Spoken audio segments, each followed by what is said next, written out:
तो हेलो दोस्तों, आगे देखते हैं मनी मेजर कंसेप्ट। तो मनी मेजर कंसेप्ट क्या होता है कि किसी भी बिजनेस का कोई भी ट्रांजैक्शंस है, इवेंट्स है, हैपनिंग्स है, मतलब उन ऑर्गेनाइजेशंस में जितने सारे एक्टिविटीज़ होते हैं उसको हमें रिकॉर्ड कब रिकॉर्ड करना चाहिए या नहीं करना चाहिए, डिपेंड करता है कि वो उस ट्रांजैक्शंस को, उस इवेंट और उस हैपनिंग्स को, उस ऑर्गेनाइजेशंस की एक्टिविटीज़ को मैं मॉनिटरिंग टर्म में एक्सप्रेस कर पा रहा हूँ या नहीं कर पा रहा हूँ। मॉनिटरिंग टर्म कहने का मतलब है कि हम उसको मनी में कन्वर्ट कर पा रहा हूँ, एक्सप्रेस कर पा रहा हूँ या नहीं पा रहा हूँ।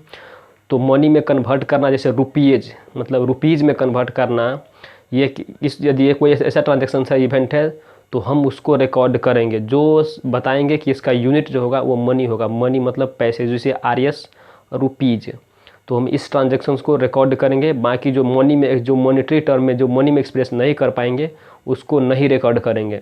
जैसे अपॉइंटमेंट ऑफ मैनेजर, तो मैनेजर अपॉइंट हुआ, पर यहाँ पर कोई इसकी अपॉइंटमेंट की अकाउंटिंग में कोई जगह नहीं है, इसका अकाउंटिंग कहीं पर नहीं होगा। पर होता है कि हम उस मैनेजर को सैलरी दिए, तो ये सैलरी होता है 20,000, 50,000, 50,000। तो ये तो हो गया मॉनिटरी यूनिट में, तो मॉनिटरी में हो गया, तो इससे हम रिकॉर्ड करेंगे। तो सिंपली कहने का मतलब है कि वो ट्रांजैक्शंस, वो इवेंट, वो हैपनिंग जिसको हम पैसे में कन्वर्ट कर सकते, मनी के टर्म में एक्सप्रेस कर सके, उसे हम रिकॉर्ड करेंगे। और जिसे हम मनी के टर्म में एक्सप्रेस नहीं कर पाएंगे उसे रिकॉर्ड नहीं कर पाएंगे, उसे रिकॉर्ड नहीं करना चाहिए। और जैसे वो फिजिकल यूनिट होता है, फिजिकल यूनिट जैसे कि हमने 50 क्विंटल रॉ मटेरियल खरीदा, तो 50 क्विंटल रॉ मटेरियल को रिकॉर्ड नहीं करेंगे, पर ये 50 क्विंटल रॉ मटेरियल इसे एक मॉनिटरिंग टर्म, जैसे वो 50 लाख का है तब रिकॉर्ड करेंगे। तो 50 यूनिट को नहीं रिकॉर्ड करेंगे, 50 लाख को रिकॉर्ड करेंगे। अपॉइंटमेंट ऑफ ऑनर को नहीं करेंगे, मैनेजर को नहीं करेंगे, पर मैनेजर को जो सैलरी देंगे उसको रिकॉर्ड करेंगे। तो आइए देखते हैं कि ये फर्स्ट एजम्पशंस है कि मनी मेजर कंसेप्ट वो क्या कहते हैं। तो कह रहा है कि ट्रांजैक्शंस, इवेंट्स और हैपनिंग। ट्रांजैक्शंस, इवेंट और हैपनिंग, जो ट्रांजैक्शन होता है सेल परचेज और भी, which can be express in money, that is rupees में, तो ये जो रुपीज़ में एक्सप्रेस होगा, जो रुपीज़ में उसके टर्म में बोलेंगे उसे रिकॉर्ड करेंगे। जैसे sale of goods, sale of goods में आता है कि अमाउंट, कि हमने इसको कितने में सेल किया, तो सेल ऑफ, जैसे इतने कम कर दिए तो हो गया sale of good. Payment of expenses, payment of expenses, इस तरह से payment expenses. Income, receipt of income, receipt of income. तो ये सारे के सारे क्या है, मनी के टर्म में है। सैलरीज क्या है, मनी के टर्म में है।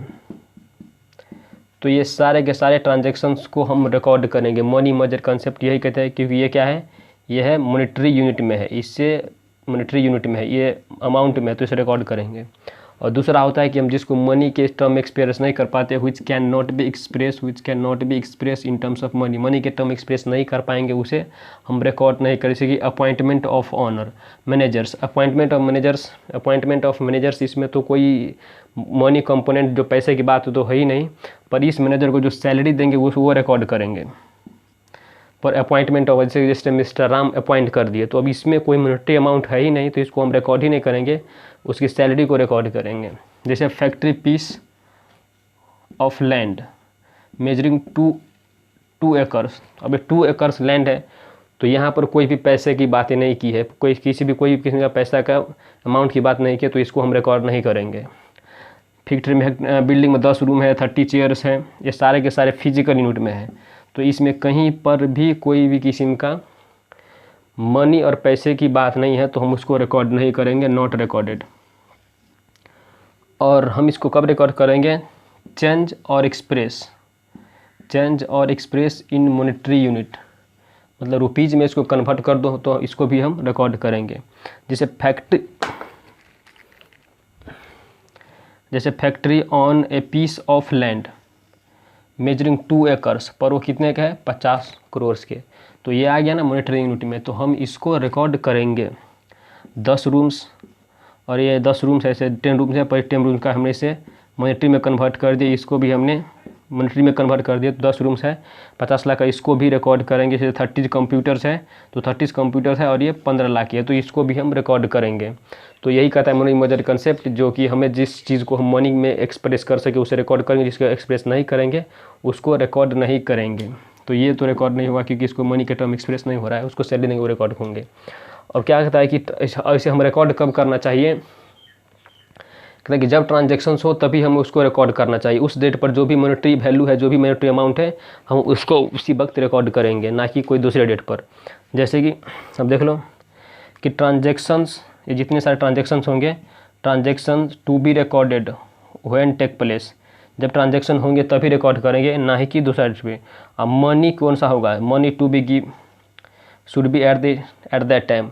तो कोई ट्रांजेक्शन्स होता है, उसी ट्रांजेक्शन्स के साथ साथ जितने अमाउंट उस डेट पर जितने अमाउंट फिक्स होगा, हम उस ट्रांजेक्शन्स इवेंट्स और उस हैपनिंग को उसी दिन जितना अमाउंट का होगा उसी पर ही रिकॉर्ड करेंगे। जैसे एग्जांपल से थ्रू एक देख लो कि परचेज ऑफ बिल्डिंग, तो हमने कहा कि बिल्डिंग का रजिस्ट्रेशन हुआ है कितना, रजिस्ट्रेशन मान लो 10 जुलाई है रजिस्ट्रेशन डेट, तो उस दिन था उस बिल्डिंग का 50 लाख रुपये, पर हमने उससे पेमेंट किया, तो उस दिन उसको यदि हम उसका जो वैल्यू देखें तो उसका हो गया था 49,000 और 50,000 और कुछ भी।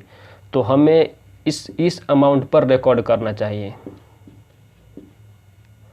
इस अमाउंट पर रिकॉर्ड करना चाहिए, ना कि ये अमाउंट पर। ये दोनों में से कोई अमाउंट पर नहीं, इस अमाउंट पर रिकॉर्ड होंगे।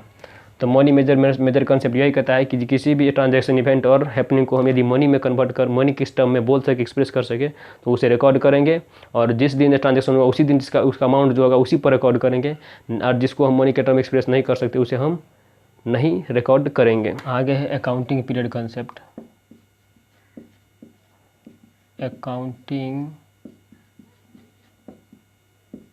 पीरियड कंसेप्ट,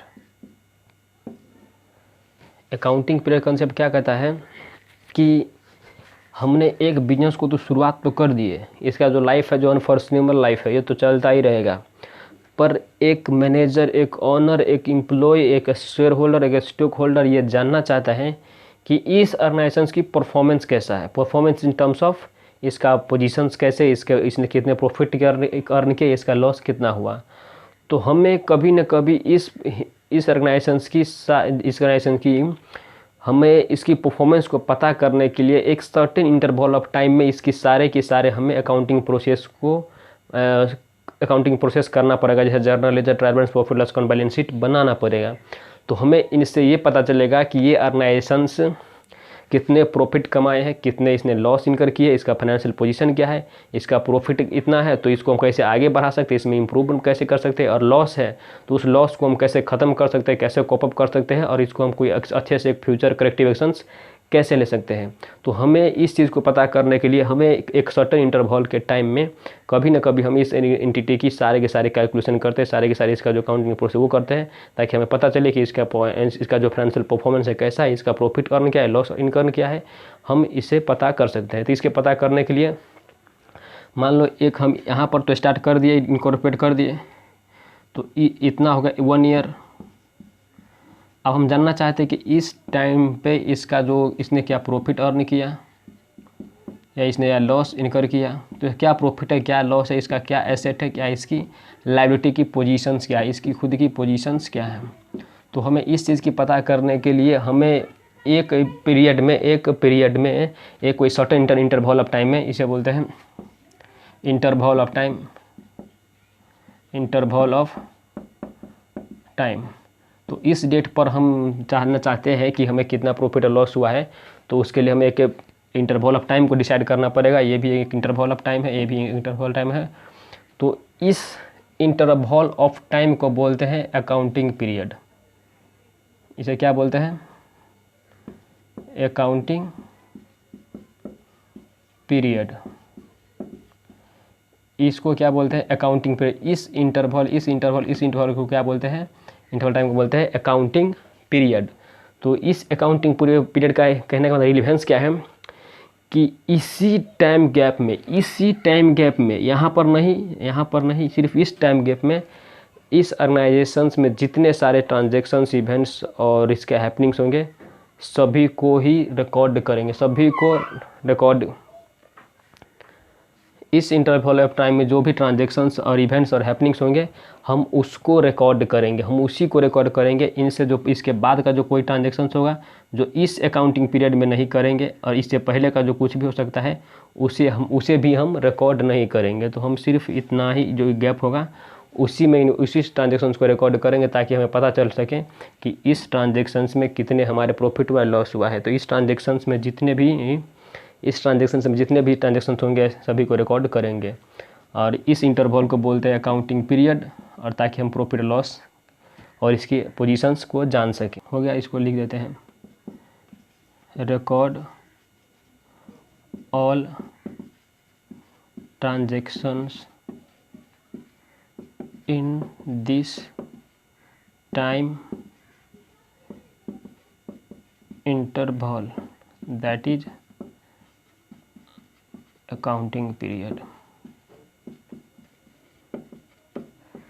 तो इसमें इतना ही है कि इसमें जितना भी ट्रांजेक्शन्स होगा इस पीरियड में हम उसी को रिकॉर्ड करेंगे और उसी से हमें पता चलेगा कि इसमें कितना प्रॉफिट हुआ है लॉस हुआ है। तो इस यहाँ से यहाँ तक जितने भी सेल्स होंगे, परचेज होंगे, एक्सपेंसेस होंगे, इनकम होंगे, सारे को हम रिकॉर्ड करेंगे। उससे हमें पता लग जाएगा कि हमने हमारे प्रॉफिट क्या है, लॉस क्या है हमने। यही होता है इसका अकाउंटिंग पीरियड कॉन्सेप्ट। पीरियड ऐसे स्टार्ट कब होते हैं तो इसको लिख लो, एक एजम्पशन है। तो अकाउंटिंग पीरियड स्टार्ट कब होता है, तो एक होता है स्टार्ट कब होता है, तो ये होता है 0104 इस डेट पे। जैसे अभी के लिए मान लो अभी 2022 टू 31/3/2023। तो इस ईयर में इस साल कौन सा अकाउंटिंग पीरियड चल रहा है, जो 1/4/2022 से शुरू हुआ है और 31/3/2023 को ख़त्म होंगे। तो इस इंटरवल को बोलते हैं अकाउंटिंग पीरियड, जो जनरली कितने दिन का होता है, जनरली ये होता है 12 मंथ्स की होती है। ये जनरली कितने दिन की होती है, जनरली ये 12 मंथ्स की होती है। This is the accounting period concept. Accounting period यही होता है, अकाउंटिंग पीरियड यही होता है।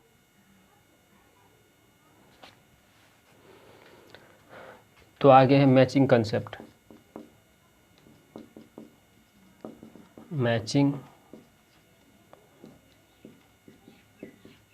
कंसेप्ट, मैचिंग कंसेप्ट क्या कहते हैं कि हम एक अकाउंटिंग पीरियड में, तो 01/04/2021 टू 31/03/2020, तो कह रहा है कि इस 12 मंथ में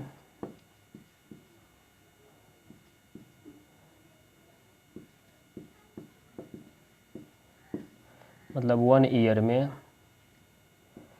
कह रहा है कि इस 1 ईयर में इस अकाउंटिंग पीरियड में हमने जितने भी सारे इनकम्स कमाए हैं, जितने भी सारे सेल्स किए हैं, जितने भी सारे इनकम्स कमाए हैं, सेल्स किए हैं, और इस इनकम और इस सेल्स को कमाने के लिए हमने जितने भी सारे खर्चे किए हैं इस अकाउंटिंग पीरियड में, दोनों को मैच करना ही क्या होता है, दोनों मैच करना पड़ेगा, ताकि हमें इनसे ये पता चले कि हमने इस बार इस पीरियड में या तो प्रॉफिट किए है या तो लॉस किए है, तो या तो हमारा फाइनेंशियल पोजीशन कैसा है।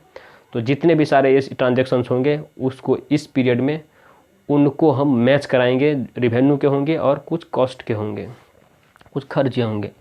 तो देख लो, जैसे इस अकाउंटिंग पीरियड में मान लो हमने सेल किए, सेल 20 लाख, हमारे पास एक इंटरेस्ट मिल गया मान लो 2 लाख, और हमने खर्चे कितने किए, परचेज किया 5 लाख, हमने रेंट दे दिए 2 लाख, सैलरी दे दिए 2 लाख, हमने कमीशन दे दिए, ये भी 1 लाख।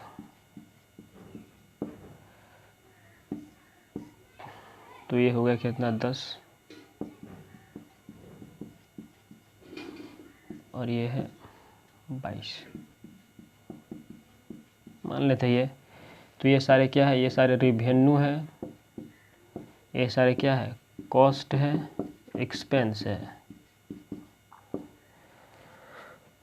तो यही कहता है मैचिंग कंसेप्ट कि जितने सारे रिवेन्यूज है, जितने सारे कॉस्ट एक्सपेंसेज है, उस सबको हम एक अकाउंटिंग पीरियड में मैच करते ताकि हम उनसे प्रॉफिट और लॉस जो भी हुआ है वो हमें पता चल जाए। तो इस केस में हमारे पास जो रिवेन्यूज है जो 22 लाख है और जो कॉस्ट है एक्सपेंसेज है वो 10 लाख है इस अकाउंटिंग पीरियड में। तो इन दोनों को मैच कराते हैं। तो इन दोनों को मैच कराने का मतलब है इनका हम रिजल्ट देखते हैं कि इनसे हमें प्रॉफिट हुआ है लॉस हुआ है। तो इनसे हमें क्या हुआ है प्रॉफिट, ये क्या है प्रॉफिट। तो मैचिंग कंसेप्ट यही कहता है कि हमें जितने भी सारे प्रॉफिट और लॉस, जितने भी सारे ट्रांजेक्शन एक अकाउंटिंग पीरियड में है उसको सबको मैच कराते हैं, रिवेन्यू वाले को और लॉस और कॉस्ट वाले को, एक्सपेंस वाले को, ताकि हमें पता चल जाए कि प्रॉफिट क्या है लॉस क्या है।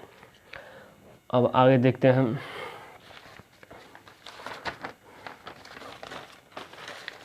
आगे है cost concept.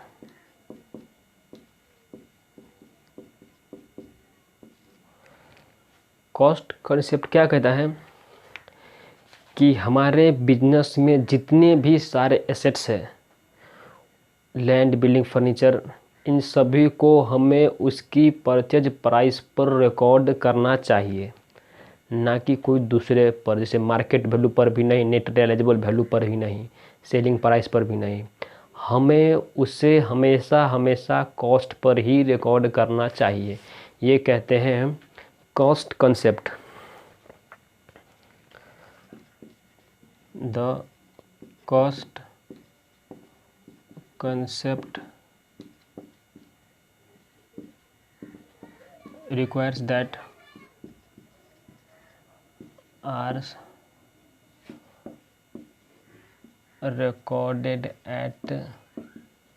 recorded in the books of account at their purchase price. It includes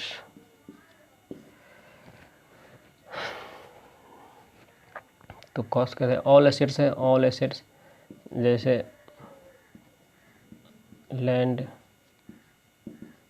building, furniture, machinery, इन सारे को किस पर रिकॉर्ड करो, एट रिकॉर्डेड एट कॉस्ट। इन सभी एसेट्स को हमें किस पर रिकॉर्ड करना चाहिए, कॉस्ट। इन सभी एसेट्स को हमें कॉस्ट पर रिकॉर्ड करना चाहिए, कॉस्ट पर रिकॉर्ड करना चाहिए। और ये होता है कि परचेज प्राइस। तो परचेज प्राइस क्या क्या सिग्निफिकेंस, क्या क्या इसका मतलब, इसके क्या क्या नोट करते हैं। तो एक एग्जांपल से लेते हैं कि कॉस्ट प्राइस का मतलब क्या होता है। मान लो ये हमारे क्या है फैक्ट्री है। तो हम इस फैक्ट्री में क्या करते हैं, मैन्युफैक्चरिंग करते हैं। तो हमारे पास बहुत सारे लैंड है, बिल्डिंग है।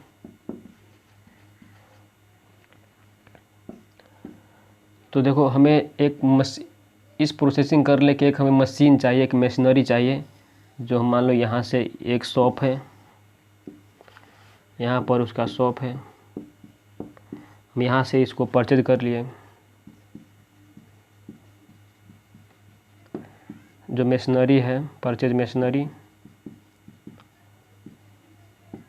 ₹20 लाख। तो हमने यहाँ से मशीनरी को परचेज किए, फिर इस मशीनरी को हमें यहाँ से यहाँ तक अपने फैक्ट्री तक ले जाना पड़ेगा। तो यहाँ से ले जाने के लिए हमें क्या लगा, ट्रांसपोर्टेशन चार्ज बोलते हैं इसको, कॉस्ट बोलते ट्रांसपोर्टेशन कॉस्ट। अब इस मशीनरी को हमें यहाँ पर जाकर क्या करना पड़ेगा, इंस्टॉल भी करना पड़ेगा, इंस्टॉलेशन चार्ज। और दूसरा होता है making it ready for use. इसके लिए भी हमें कुछ कॉस्ट पे करना पड़ता है, कुछ पैसे पे करना पड़ता है। तो कह रहा है कि हमने यहाँ से मशीनरी को परचेज तो कर लिए और ये परचेज प्राइस में होगा, इसमें कुछ टैक्सेज लग सकता है, कुछ टैक्सेज लगता है, जैसे जीएसटी लग गया, जीएसटी और बहुत सारे जैसे कस्टम टैक्स, कस्टम ड्यूटी लग गया, बहुत सारे टैक्स लगते हैं। दूसरे देश से मंगाएंगे तो कस्टम लगेगा, अपने देश से लाएंगे तो इसको जीएसटी लगेगा, तो इसका इसमें टैक्स भी इंक्लूड होगा। और ट्रांसपोर्टेशन चार्जेज, हम यहाँ से यहाँ तक ले जाते हैं तो मान लो उसका हमें ये मान लो ये 200 किलोमीटर है, तो हमें एक सेफली तरीके से वहाँ पर ले जाना पड़ेगा। तो इसका मान लो इसका जो ट्रांसपोर्ट फ्रेट है, भाड़ा है जो 1 लाख है, हमें उस पर एक एक्सपर्ट को यहीं से और कहीं से बजाकर उसको इंस्टॉल भी करना पड़ेगा। तो मान लो उसने भी 50,000 रुपया ले लिए, वो भी पूरा गया 50 रुपया। और मान लो अब हमें इसको एक यूजेबल कंडीशंस में लाने के लिए कुछ खर्चे करने पड़ते हैं, जैसे ट्रायल रन करेंगे ताकि हमें देखेंगे अब ये चल रहा है कि चल रहा है, तो मान लो उसका खर्चा भी है 50,000। तो कह रहा है कि इस मशीनरी की परचेज प्राइस क्या है, क्योंकि हमें इस मशीनरी को किस पर रिकॉर्ड करना पड़ेगा, तो कॉस्ट पर। तो ये सारे को सभी को जोड़ दो तो ये 22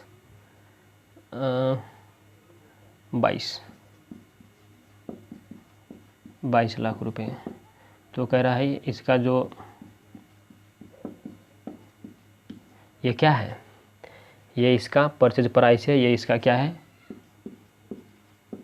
कॉस्ट है, और ये एक एसेट है, तो हम इसे रिकॉर्ड इसी पर करना पड़ेगा, मतलब इस पर। तो हमें इस मशीनरी को इसी पर रिकॉर्ड करने पड़ेगा, कॉस्ट पर रिकॉर्ड करने पड़ेगा। तो परचेज प्राइस जब भी बोलो तो परचेज प्राइस ये चीज़ें इंक्लूड करता है। तो एक तो हो गया इसका परचेज प्राइस, जो सिंपली जो प्राइस होता है, इसका हो गया इंस्टॉलेशन। इन दोनों को सेम मत समझना, ये सब दिया है तो इसका मतलब समझना कि ये सब इसमें है। Installation charge, transportation,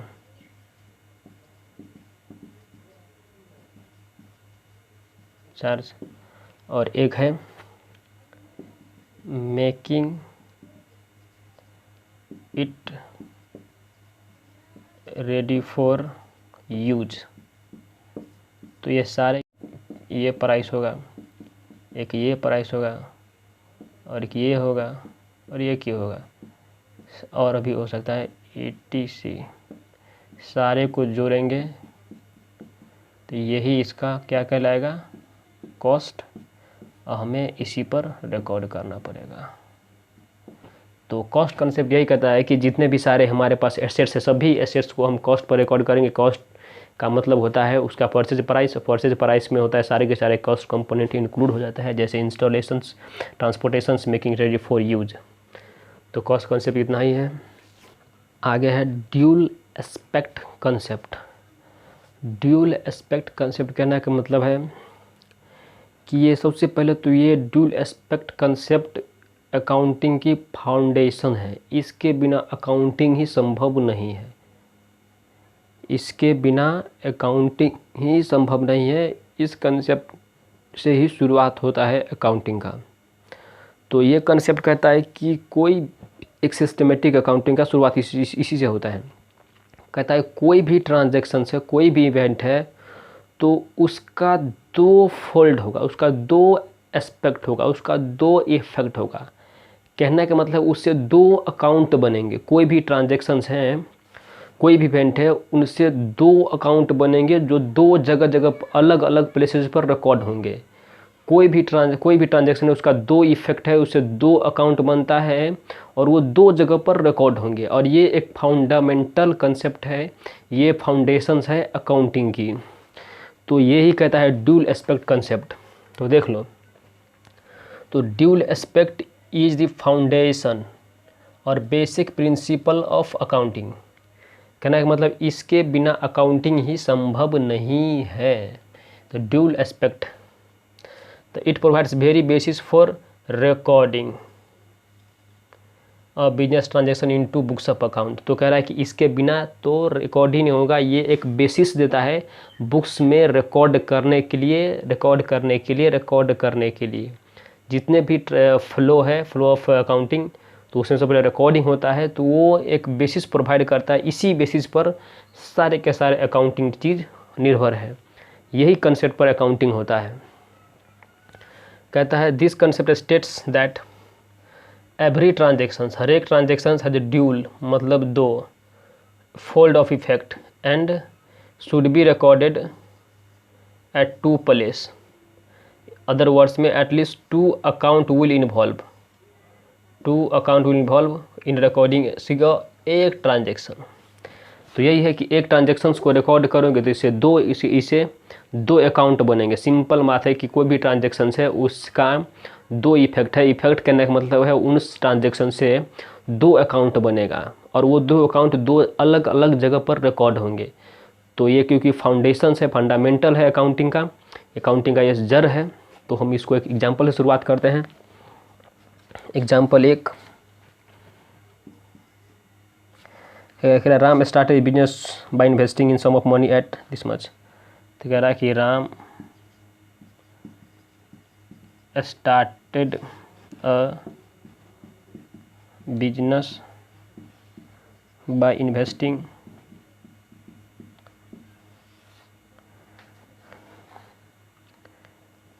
in sum of money rupees 50 lakh. तो ये है एक्स लिमिटेड और एक्स लिमिटेड को मिस्टर राम ने स्टार्ट किया बिजनेस। तो इसमें इन्वेस्टिंग किया है, इसने 50 लाख रुपए लगाकर इसने बिजनेस शुरू किया है। तो ये क्या है, सबसे पहले ये है क्या, ट्रांजैक्शन। तो कह रहा है कि ये ट्रांजैक्शन है तो इसका दो इफेक्ट होना चाहिए। दो इफेक्ट क्या है, मतलब इसका दो अकाउंट बनना चाहिए। तो इसने स्टार्ट किया, इन्वेस्टमेंट किया है, तो ये इन्वेस्टमेंट ये राम है, इसका जो इन्वेस्टमेंट है एक किस फॉर्म में है, कैश में। कितना है, 50 लाख। तो ये 50 लाख इनको इसमें लगा रहा है और बिजनेस की शुरुआत हो रहा है। तो इसके लिए दो इफेक्ट है, इसके लिए नहीं, इसके लिए दो इफेक्ट। हम हमेशा ये अकाउंटिंग किस में करते हैं, एक एंटिटी के पॉइंट ऑफ व्यू से करते हैं, पहले बताया था। तो देखो इस ऑर्गेनाइजेशन के पास क्या हो रहा है, इस ऑर्गेनाइजेशन के पास एक क्या हो रहा है, एक कैश आ रहा है, कैश भर रहा है। और इसके साथ साथ ही, तो इसको ऐसे लिखते हैं, अभी सिंपल लिख रहे हैं, कैश बढ़ रहा है क्योंकि एक इससे क्या पास कैश आता, कैश बढ़ आ रहा है, तो इससे एक कैश की अकाउंटिंग हो, एक कैश अकाउंट बनेगा। और एक होता है कि साथ इसके साथ एक कैपिटल भी क्रिएट होता है, जो ओनर जितना दिया उतना कैपिटल। तो कैश कितना आ रहा है, 50 लाख।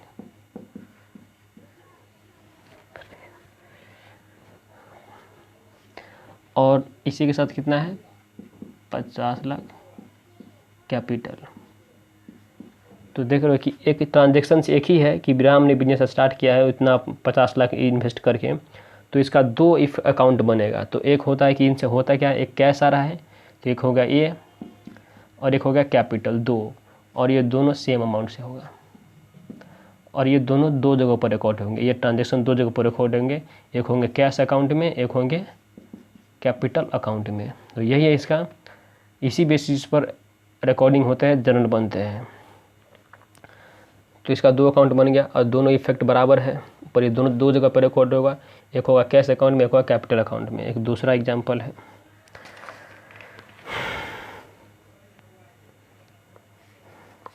कह रहा है कि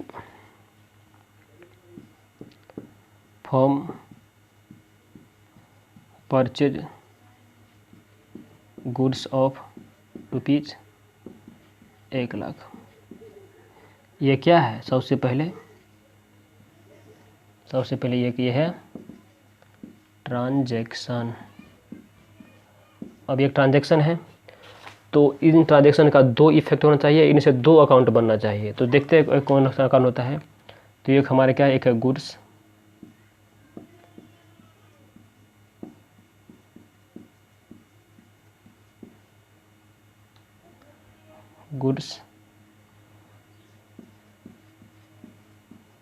तो इनसे एक ए अकाउंट बनेगा और फॉर गुड्स ऑन कैश कर देते हैं इसको, ऑन कैश।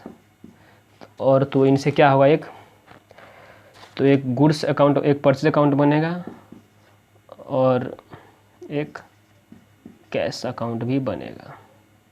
ये कितने से बनेगा? 1,00,000 से। ये भी 1,00,000 से। ये दोनों सेम है। तो देख लो क्या होता है कि इसने बिजनेस को स्टार्ट किया, इसने जो फॉर्म ने परचेज किया है 1,00,000 रुपये में कैश में किया है, गुड्स को परचेज किया है। तो इससे एक गुड्स अकाउंट का निर्माण होता है और एक इससे कैश अकाउंट का भी शुरुआत होता है। और ये दोनों के दोनों 2 जगहों पर रिकॉर्ड होंगे। एक ट्रांजैक्शन है जिसका 2 इफेक्ट है, मतलब 2 अकाउंट है, और ये दोनों के दोनों 2 जगह पर रिकॉर्ड होंगे। ये रिकॉर्ड होंगे इसमें, एक परचेज में रिकॉर्ड होगा, एक कैश में रिकॉर्ड होगा। एक और एग्जांपल लेते हैं इसका।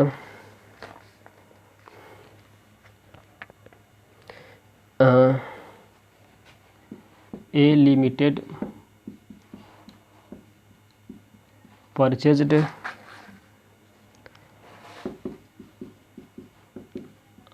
Machinery of rupees 50 lakh on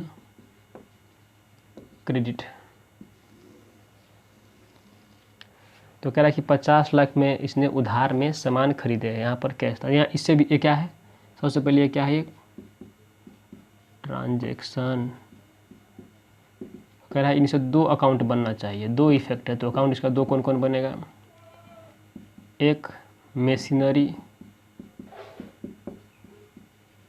इनसे एक मशीनरी अकाउंट बनेगा। और दूसरा, जब भी हम क्रेडिट में कोई भी सामान, कोई भी चीज़ खरीदते हैं तो हम उनको क्या मानते हैं? क्रेडिटर।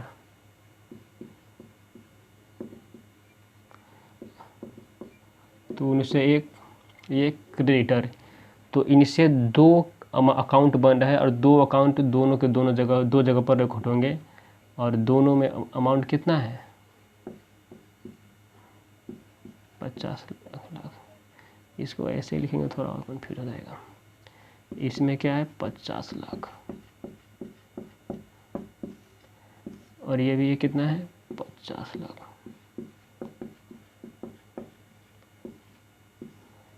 और ये दोनों सेम है, दोनों सेम है। तो यही कहता है कि डुअल एस्पेक्ट कंसेप्ट कि कोई भी ट्रांजैक्शन होगा उसका 2 इफेक्ट होगा। 2 इफेक्ट कहने से मतलब उसका 2 ट्रांजैक्शन, एक ट्रांजैक्शन से 2 अकाउंट बनेंगे। तो इसमें भी एक मशीनरी अकाउंट हो गया, एक क्रेडिटर अकाउंट हो गया, इसमें एक कैश, एक कैपिटल, एक परचेज और कैश। और अकाउंट क्या होता है उसको तो बात नहीं बोल नहीं पाने कि अकाउंट क्या होता है, सिंपली बोल देते हैं। अकाउंट का मतलब होता है कि हमने अकाउंटिंग लैंग्वेज को जिस प्लेस पर लिखा है, जिस पेपर पर लिखा है, जैसे हमने इसको इस पेज पर लिखा है इस ट्रांजैक्शंस को, तो इसको जिस प्लेस पर रिकॉर्ड किया है तो उस प्लेस को बोलते हैं अकाउंटिंग। उस प्लेस को क्या बोलते हैं? अकाउंट। तो क्या हमने मान लो हमने इस पेपर पर रिकॉर्ड किया है, कोई ट्रांजैक्शन है यही, इसको इस पेपर पर रिकॉर्ड किया, तो ये पेपर क्या है? अकाउंट। ये क्या है? अकाउंट। सिंपली यही है, place where transactions are recorded as known as account। आगे देखो, ड्यूल एस्पेक्ट्स कंसेप्ट एक बहुत ही फंडामेंटल कंसेप्ट है। तो इसमें देख लो कि इसमें हो क्या रहा है कि एक कैश क्या है?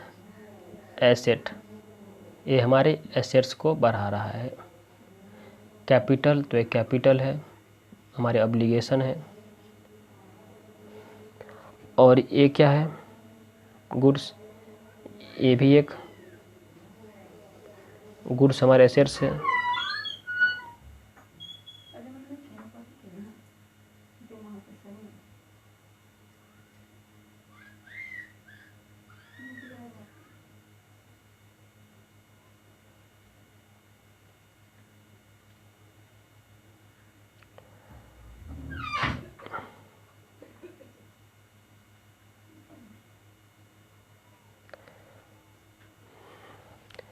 और एक इधर भी एक एसेट्स है कैश, और ये भी एक एसेट्स है, और एक लायबिलिटी है। तो इसी ड्यूल एस्पेक्ट कॉन्सेप्ट पे एक इक्वेशन बनता है, जो इक्वेशन ऐसा है, assets is equal to capital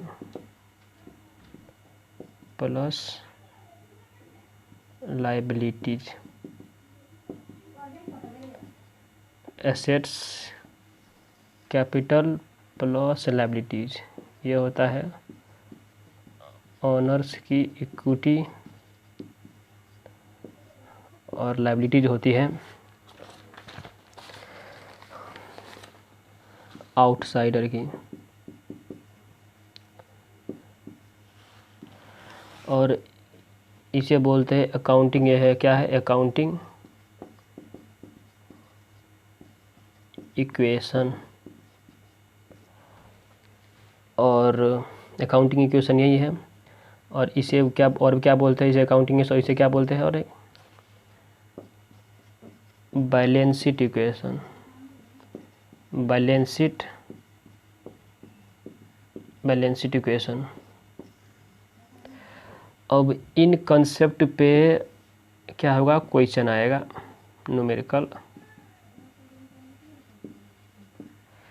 in पे न्यूमेरिकल आएगा।